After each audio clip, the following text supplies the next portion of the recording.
In our last video, we used Power Query to bring our country data into a new data model, and we brought in some GDP and population data sets as well, which we then combined.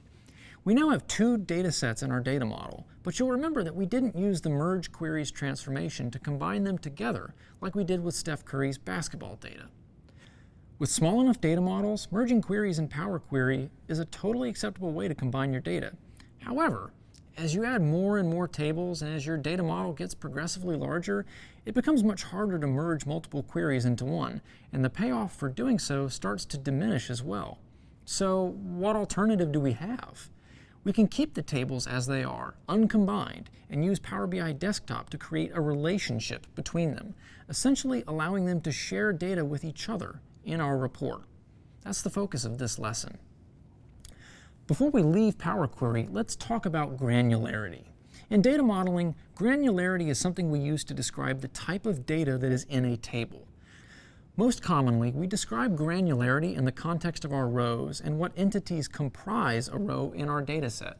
For example, when we look at our countries query, we can see that each row of our table has a single country and its data. We would describe the granularity or grain of this table as one row per country. Simple enough, right? It gets more complicated when we go to our indicators query, where our data is broken down into not only countries, but also indicators like GDP and population, and years. When we examine one row, we might see Vietnam GDP 1987. Looking elsewhere, we might see Morocco population 2010. So here, we would say that the granularity or grain of this table is one row per country per indicator per year.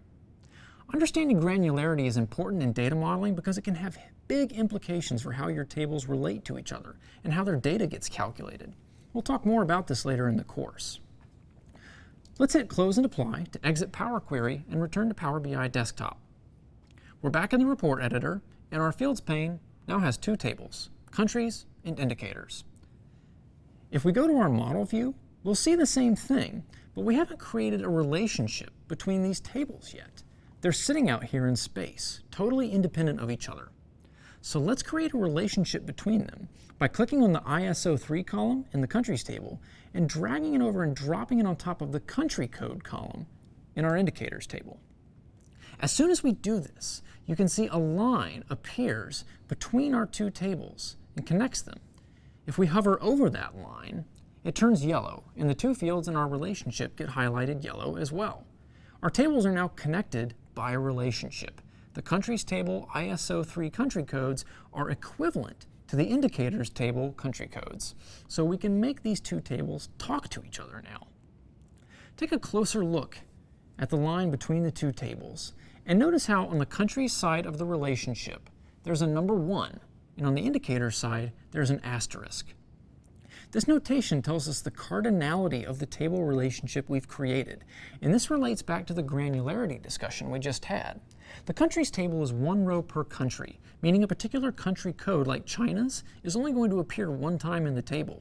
But the indicators table is one row per country, per indicator, per year, meaning China's country code is going to appear many times in that table. When we have a relationship where the joining field appears only once in one table, but multiple times in the other table, this is known as a one-to-many relationship. It is the most common of the 4 types of cardinalities you can use in Power BI Desktop.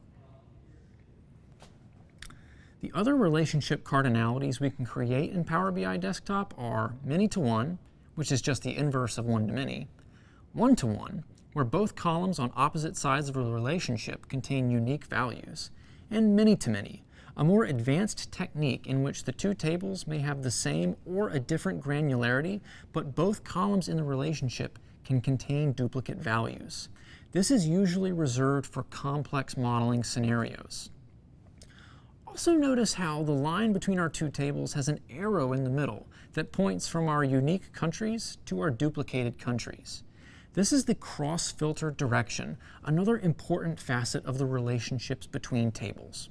When we filter our data in the report using filters or slicers, this little feature tells Power BI in which direction the filters should propagate. In other words, if I filter the countries table to just those rows where continent equals South America, that filter will move in the direction of our arrow to the indicators table, where it will in turn filter the indicators to just those countries in South America.